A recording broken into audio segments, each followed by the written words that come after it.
Sur les routes de l'été, Sud Radio vous écoute. On va tout de suite commencer notre rendez-vous avec une très belle histoire. Elle est habitante de Vendée. Elle a entamé un nouveau Tour de France cette année en camping-car pour le droit de nos aînés, mais elle en avait déjà fait un avec sa mamie, Mémé Vadrouille. On va en parler avec elle, mais juste avant de l'accueillir sur l'antenne de Sud Radio, Clément Barguin, l'isolement des aînés est une vraie réalité. Oui, on estime à 2 millions le nombre de personnes de plus de 60 ans en situation d'isolement social. C'est 2 fois plus qu'en 2017 selon l'association Petits Frères des Pauvres. Et parmi elles, plus de 530 000 aînés sont dans un isolement extrême. Ils ne rencontrent quasiment jamais ou très rarement d'autres personnes. Ils sont en situation de mort sociale. Ces aînés n'ont pas ou peu d'interaction avec les 5 réseaux de sociabilité que sont la famille, les amis, le monde du travail, l'associatif et le voisinage.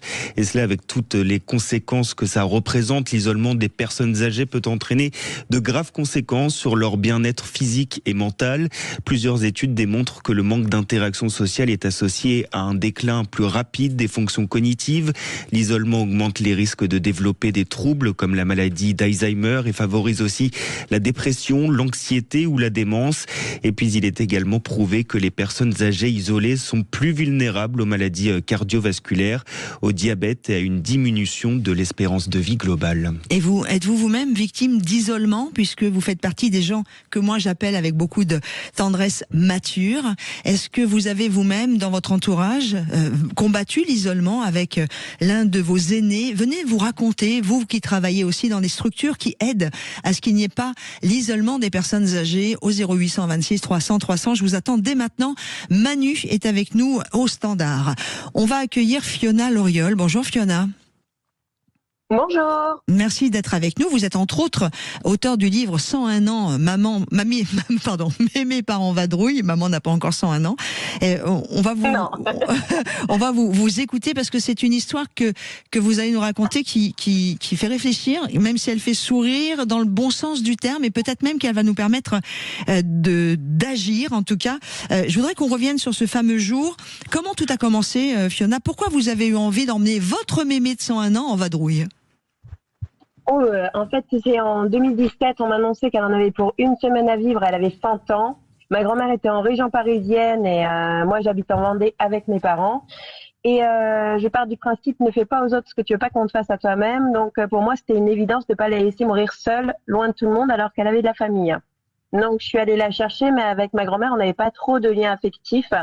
Moi, je voyage depuis que je suis toute petite et ma grand-mère était très sédentaire. Et quand je suis arrivée, elle m'a regardée, elle m'a dit c'est la vieille moche qui vient me chercher. Tout simplement parce que pour elle, être vieille fille à 35 ans, c'était pas normal.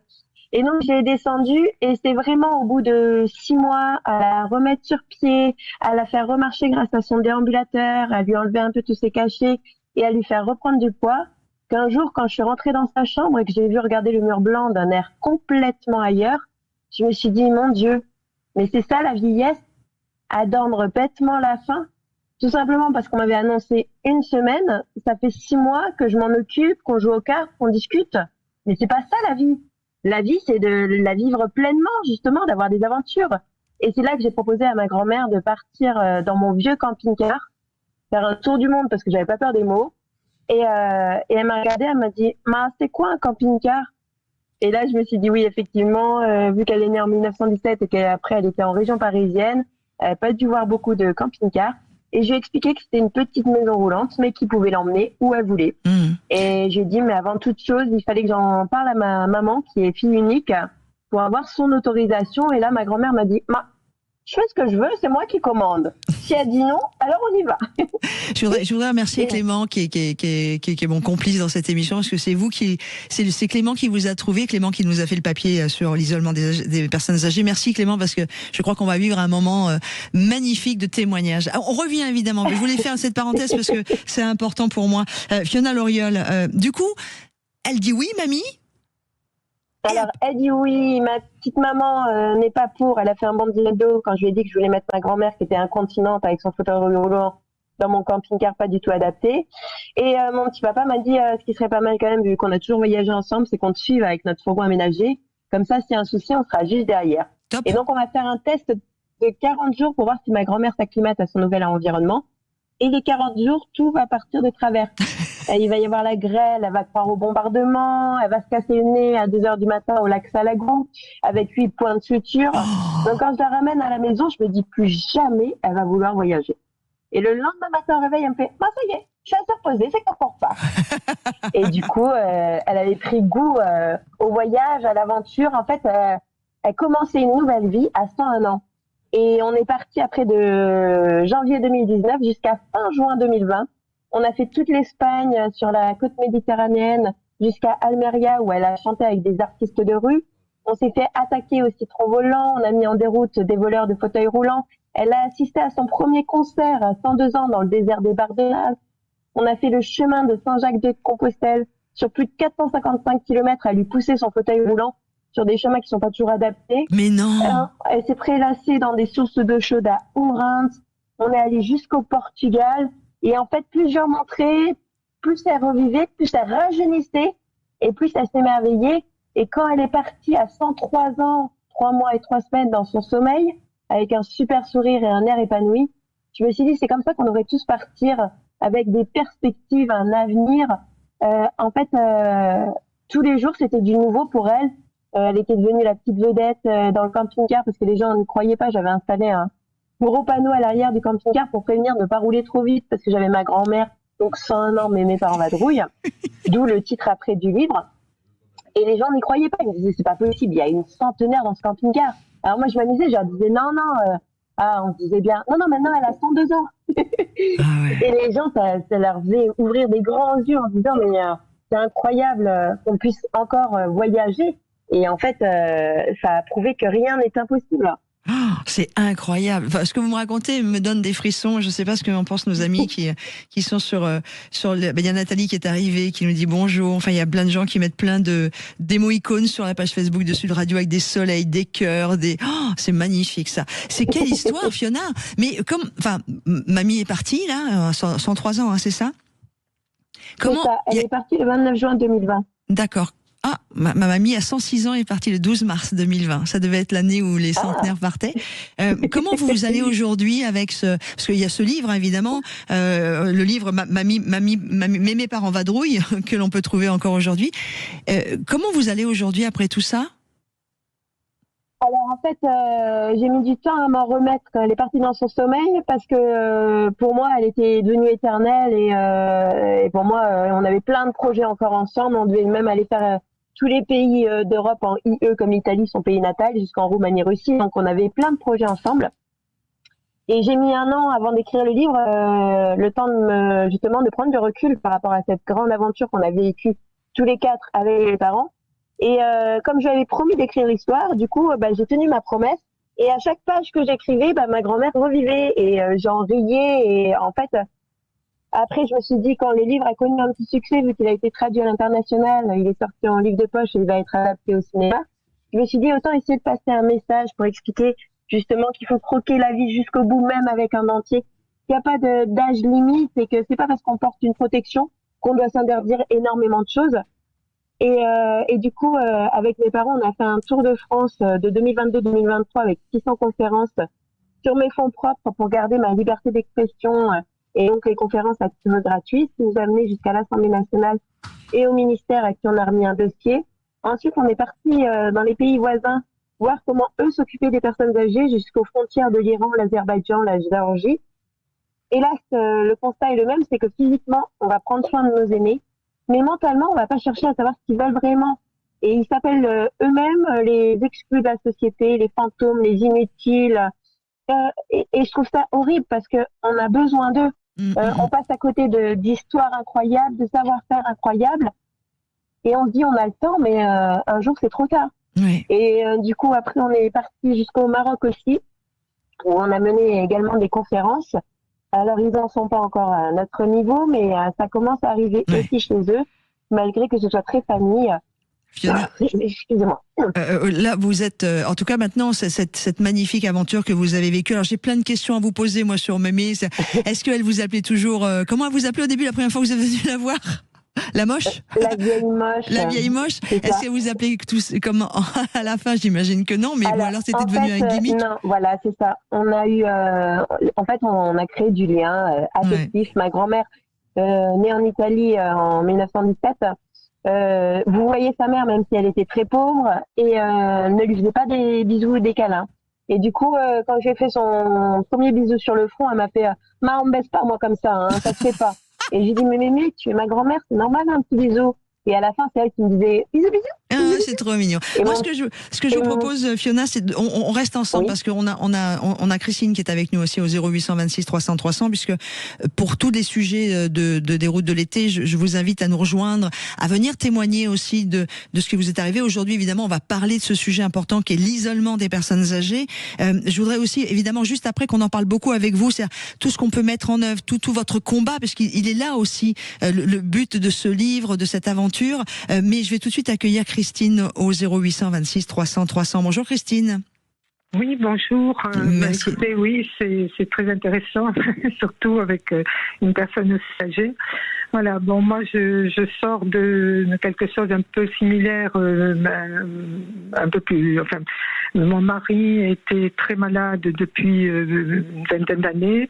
Il avait été arrêté très tôt par la sécurité sociale, et cumulé. Donc, le problème auquel j'ai été confrontée, c'est le problème auquel sont confrontées beaucoup de familles, c'est-à-dire qu'on n'a aucun renseignement. C'est-à-dire que même un généraliste ne vous dit pas, faut faire ci, faut faire ça, etc. Et donc, on ne sait pas ce qu'il faut faire. Et heureusement, par une de mes belles-sœurs qui faisait des formations en milieu hospitalier, elle m'a expliqué que dans chaque département, il y a un service de la sécurité sociale qui s'appelle Santé Service. Et donc, on peut justement consulter. Donc, il y a assistante sociale, soignant, machin, etc. Donc, ils viennent voir l'état de la personne quand vous pensez que votre grand-père ou grand-mère ou voilà n'est plus en état ou de vivre seul, ce qui est assez compliqué, ou même en couple. Moi, j'étais avec mon mari, mais c'était très compliqué. Et donc, ces gens-là sont venus et ils m'ont dit, mais non, on va le prendre en charge. Donc, il était resté chez nous, mais on venait lui faire la toilette. C'est des gens qui arrivent, qui chantent, qui disent alors comment ça va aujourd'hui, enfin voilà, qui sont très très bien formés. On a des très bons services. Malheureusement, on a doublé ou triplé le nombre de fonctionnaires dans l'administration, voilà, depuis 30 ou 40 ans. Mais dans ce secteur-là, bien sûr, on manque de personnel. Et après, donc, il était suivi, parce que ça aussi, je l'ai expliqué à toutes mes amies qui ont le même problème maintenant. La première des choses à faire, c'est de prendre un rendez-vous en gériatrie, dans un hôpital, pas dans les cliniques. Hein. Donc, en gériatrie à l'hôpital, ils vous font, donc là, pareil, ils font des tests, ils regardent quelles sont les possibilités, etc. Et il y a un dossier. Parce que si vous ne faites pas de dossier, après, quand on arrive à un stade où c'est plus possible, c'est irrécupérable. Donc, on n'a aucune indication là-dessus, aucune. Donc, mon mari, petit à petit, a été pris, voilà, en accueil de jour. Ça aussi, c'est très bien, l'accueil de jour, parce qu'ils sont avec d'autres personnes comme eux, et ils jouent aux cartes, enfin voilà, ils ont un minimum de vie sociale. Et tant qu'on a un minimum de vie sociale, on se porte, voilà ce que cette dame, voilà, dont elle témoigne, on se porte bien. À partir du moment où vous n'avez plus de vie sociale, ça devient catastrophique. Et là, après, mon mari avait des problèmes cardiovasculaires, etc. Donc, arrivé à ce stade, c'était plus possible. Donc, il a été pris, alors, dans un EHPAD, mais ça, c'est pareil. Je ne savais pas ça, mais c'est un EHPAD régional. Alors, je ne sais pas s'il y en a dans tous les départements de France, mais en tous les cas, il ne faut pas aller dans les boîtes privées, là, qui font du fric et qui ne s'occupent pas des gens. Et là, donc, ils s'occupent très, très bien des gens. Donc, les premiers 18 mois, ça s'est très bien passé parce qu'il avait plein d'activités, etc. Et il les amenait même, parce que je suis sur Bayonne, donc, vous voyez, ils vont voir un match de rugby à Bayonne. Enfin, voilà. Oui, ils bougent bien, quoi. Voilà. Et puis, ils sont des gens, hommes et femmes, enfin, voilà, il y a des jeux, il y a plein d'activités. Donc, c'est très bien. Bon, après, les choses s'aggravent parce que malheureusement, quand on a ces problèmes-là, il y a un moment où ça s'aggrave. Et donc, il a été hospitalisé 3 fois, voilà, 3 fois en gériatrie. Là, chaque fois, le gériatre me disait, non, mais là, il est au bout du rouleau, il n'en peut plus. Et ce qu'il faut savoir et qu'il faudrait que nos politiques changent, c'est le système. Parce que même quand vous êtes en EHPAD, il y a un médecin qui est coordinateur, il s'appelle médecin coordinateur, c'est-à-dire que c'est lui qui fait entre les les médecins généralistes qui s'occupent des patients parce que c'est eux qui doivent prescrire les médicaments. Et bref, même s'ils n'y connaissent rien, puisque c'est eux qui s'occupent de mon mari. Du coup, Christine, qu'est-ce que vous proposez ? Moi, je pense que la première des choses, alors déjà, on nous parle des soins palliatifs, il n'y en a que dans 30% des hôpitaux en France. Mais là, dans les EHPAD, ils n'y ont pas droit, donc ils n'ont pas de formation pour ça. Mais plus. Et Christine, excusez-moi, j'ai bien compris que malheureusement votre mari était parti, mais plus sur l'isolement, c'est-à-dire avant le départ, qu'est-ce que vous proposez pour l'isolement pour l'isolement, justement, il faut passer par ce service-là, santé-service. Santé-service, d'accord. Voilà. Ok, après, très bien. Je vous dis, moi, j'ai découvert ça grâce à ma belle-sœur, mais sinon... Personne n'en parle. Mais c'est très bien. Et merci beaucoup Christine d'en avoir parlé sur Sud Radio parce que du coup, il y a beaucoup de gens qui l'entendent. Santé Service, et vous pouvez taper Santé Service. Il y a la Fondation Santé Service également. C'est très facile à trouver sur Internet. Et vous allez me dire, oui, mais Laurence, nous, on ne sait pas servir d'Internet pour certains. Moi, je pensais ma mamie à 100 ans, elle savait pas servir d'Internet. N'hésitez pas à vous faire aider vraiment pour cela parce que ça peut être, c'est un très très bon conseil. Merci beaucoup Christine de votre témoignage. Je vais devoir malheureusement vous dire au revoir pour cette période-là. Je vais demander à Fiona de rester avec nous pour continuer un petit peu aussi à parler de Mémé en vadrouille, mais surtout de ce combat qu'elle mène maintenant contre l'isolement des personnes âgées. Et puis je lirai certaines de vos réactions. Vous êtes nombreux à être avec nous en direct sur la page Facebook de Sud Radio. À tout de suite.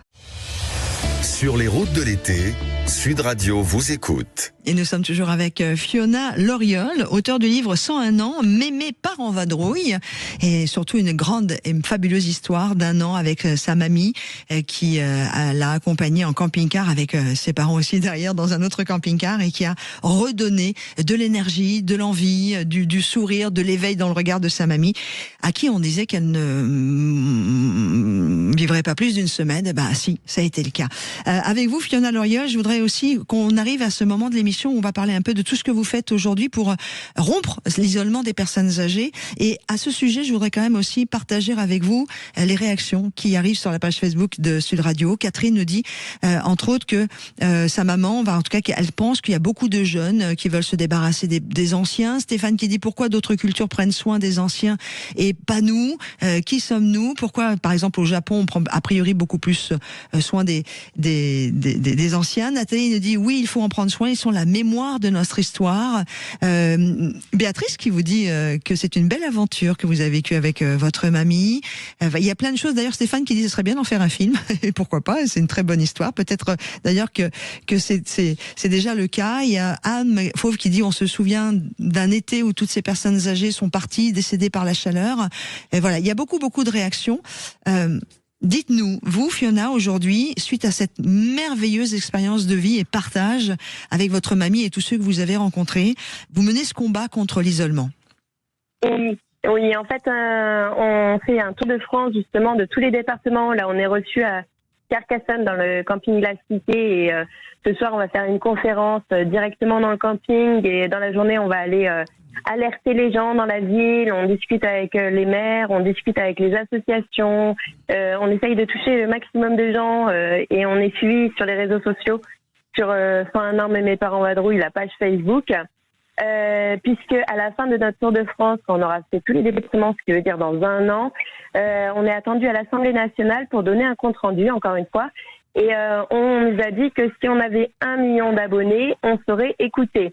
Donc pour l'instant, on n'en a que 60 000, donc il y a encore un long chemin.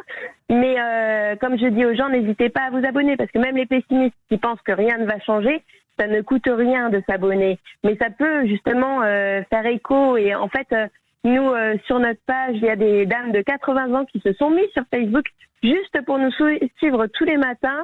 Et en fait, du coup, ça rompt leur isolement. Parce qu'avec leur café, elles suivent notre trip, nous avancer. Et quand on va voir les associations, justement, on écoute les bonnes idées des associations locales pour essayer que ce soit au national.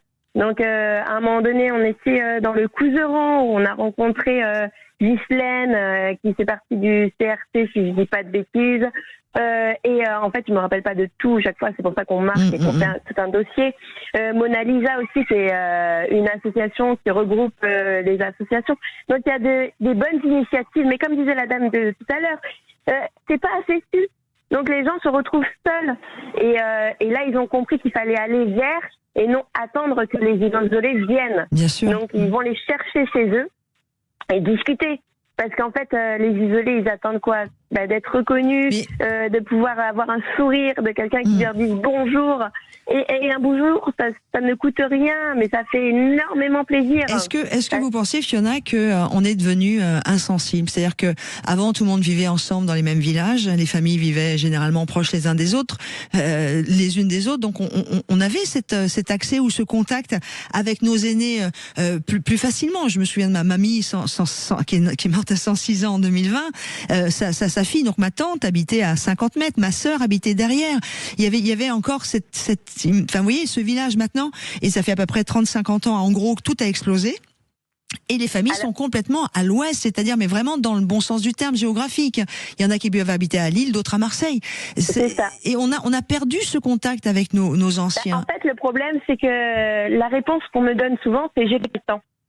Ce qui me fait bien rire, parce que la dernière fois, j'étais en plein centre-ville avec mes flyers pour parler du sujet, et il y a une dame, je lui dis bonjour, elle me dit pas le temps.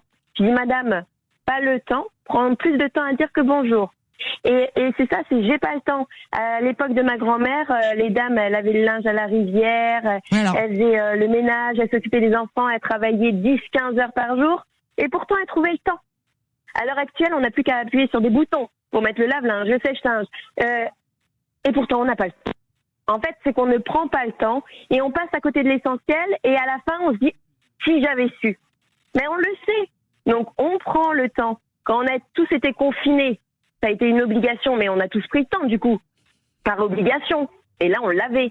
Donc, au lieu d'être par obligation, ça devrait être par choix.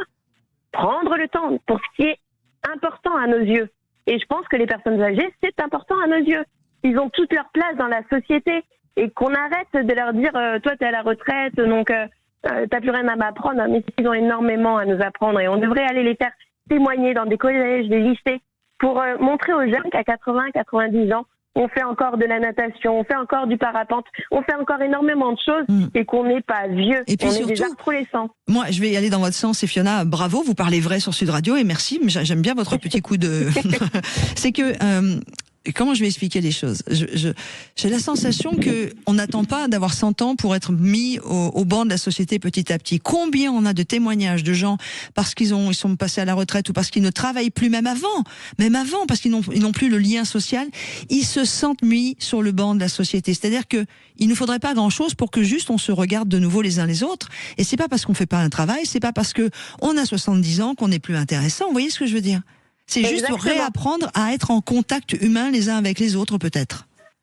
C'est pour ça que nous, on parle humanité et communication, et qu'on montre justement les gens qu'on rencontre sur nos pages Facebook, pour montrer, parce qu'on dit souvent, on parle des salamis, les gens mauvais, mais on parle rarement des gens bons. Alors, le jambon aussi, on va en parler tout à l'heure, soit on va parler de pâte à negra. Pardon, excusez-moi. Et en fait, nous, c'est ce qu'on met en avant. On dit qu'il y a énormément de personnes bienveillantes, et c'est d'ailleurs la majorité de notre société, les gens qui vous ouvrent la porte, qui vous disent bonjour, qui essayent de vous tendre la main, mais on met en lumière les gens qui sont méchants, et je trouve dommage, parce que si on mettait un peu plus en lumière les gens qui font de bonnes actions, et de partout, Mais oui, je suis d'accord. Pousser peut-être les jeunes justement à faire des bonnes actions. Et c'est pour ça que vous êtes aussi invité sur Sud Radio grâce à mon ami Clément. Tiens, il y a Nathalie sur la page Facebook de Sud Radio qui dit « Je suis aide à domicile et j'apprends tous les jours au contact des personnes âgées. » On a Am Fauve qui dit « Chez nous, tous, on est solidaires. Même les voisins prennent soin des aînés. Ça s'appelle la solidarité. » Et il y a Stéphane qui nous dit, il y a un proverbe indien qui dit comme on dit chez vous, vous avez des montres, mais nous, on a le temps. Voilà, il y a plein de réactions aussi sur la page Facebook de Sud Radio. On me dit, alors comme il reste pas beaucoup de temps, je vais la prendre tout de suite comme ça en direct. Il y a Françoise qui a composé le 0826 300 300 qui est avec nous. Bonjour Françoise. Bonjour. Oh, quelle jolie voix. Oh, je sais pas. Je vais avoir 81 ans et j'habite dans le sud-ouest et dans un lotissement où il y a plein de jolies maisons, et mes voisins ne me prennent jamais de mes nouvelles. Même si, là, ça fait un mois que je suis malade, mais personne s'occupe de personne. On est devenu une société d'égoïstes. Hein. Oui, mais je pense aussi que c'est un petit peu de ma faute parce que je n'ose pas déranger. Voilà. Ça, c'est une Donc, histoire. je n'ose pas aller demander un service. Voilà. Et alors, est-ce que vous avez un peu d'énergie? Ça a l'air d'aller, Françoise. Peut-être organiser un petit apéritif avec vos voisins ou un goûter? Ah mais je l'ai fait. Là, mon mari il est décédé en 2011 et moi je l'avais connu, j'avais 16 ans et je suis quelqu'un d'assez convivial. J'ai beaucoup invité du temps de Jean-Claude et même après des amis pour venir pour l'apéritif ou manger le soir ou même éventuellement le midi. Et depuis que Jean-Claude est parti, les choses ont changé. Oui. Mais je crois aussi que, comme mon mari a été malade longtemps à la maison, je crois que je me suis aussi isolée. Oui, c'est ça. Et puis, vous savez, j'ai vécu quelque chose un peu équivalent. D'ailleurs, je lui fais un bisou parce que c'est son anniversaire le 2 août dernier. Mais la maladie fait peur aux autres. Et la maladie fait peur aux gens. Et donc, quand vous avez un malade à la maison, eh ben, les gens n'osent plus venir parce que ça leur fait mal, ça leur fait peur. C'est peut-être un peu humain. Je voudrais juste vous demander, Françoise, où habitez-vous? Comme ça, s'il y a des jolis voisins qui vous entendent, qui sonnent un petit peu à la porte et qui peut-être vous invitent à prendre un café, vous voulez bien me dire votre village ou non? Je vais pas vous le dire. D'accord. Parce que j'aimerais, pardon, c'est peut-être un petit peu exigeant, j'aimerais que les choses soient faites spontanément. D'accord, très bien. Mais en tout cas, Françoise, le problème, c'est que si vos voisins vous entendent, ils vont pas savoir, ils vont pas oser. Alors, je vais pas vous donner de conseils parce que je suis pas psychologue et que je ne connais de la vie que ce qu'elle m'a offert, donc je ne vais pas parler au nom des autres. Je voudrais simplement vous dire, n'hésitez pas. Réorganisez peut-être un goûter avec vos amis proches ou vos voisins. Comme ça, peut-être que ça peut recréer le lien. Peut-être que eux aussi n'osent pas, comme vous n'osez pas. Je vous fais un gros bisou, Françoise, et merci de votre confiance et de votre témoignage. Je me permets une phrase. Je fais la différence entre isolement et solitude. Moi, je suis isolée. Je ne souffre absolument pas de solitude parce que je souffre de tendresse. De manque de tendresse. De manque de tendresse, excusez-moi. Je lis beaucoup, je regarde la télévision, j'ai une très grande maison, je fais ce que je peux, j'ai une dame qui vient m'aider une fois par semaine et je trouve que je fais partie des personnes privilégiées. Voilà. Je vous embrasse très fort, Françoise, et en tout cas avec Sud Radio, vous ne vous sentez pas isolée et la prochaine fois vous faites comme vous avez fait là, vous appelez, on vous donne la parole et puis au moins je vous embrasse et je vous me fais un énorme câlin dans mes bras virtuels puisqu'on est loin l'une de l'autre. Fiona, on va conclure malheureusement puisque l'émission se termine. Où est-ce qu'on peut suivre votre combat? Il y a un site internet, il y a la page Instagram. La page Facebook, c'est 101 ans mais mes parents vadrouillent. Ouais. Donc 101 ans mais mes parents vadrouillent comme le titre du livre. Et plus on aura d'abonnés, j'insiste bien parce que je ne touche pas d'argent. Là, j'ai vendu ma maison pour m'autofinancer dans ce Tour de France. Donc je ne veux pas d'argent pour garder ma liberté d'expression. Mais plus on aura d'abonnés, ça ne vous coûte rien. Vous vous abonnez, vous marquez suivre. Et plus on aura de poids justement pour montrer que c'est un sujet qui touche vraiment tout le monde et qu'on veut tous changer le regard des gens sur le monde de la vieillesse. Et voilà, c'est tout ce que je voulais dire. Merci beaucoup Fiona et merci d'être venue sur Sud Radio. Fiona Loriol, auteure de la magnifique aventure mais du livre également qui porte ce nom, 101 ans, Mémé Parents Vadrouille. Appel à tous, abonnez-vous sur la page Facebook 101 ans, Mémé Parents Vadrouille. Je le fais de ce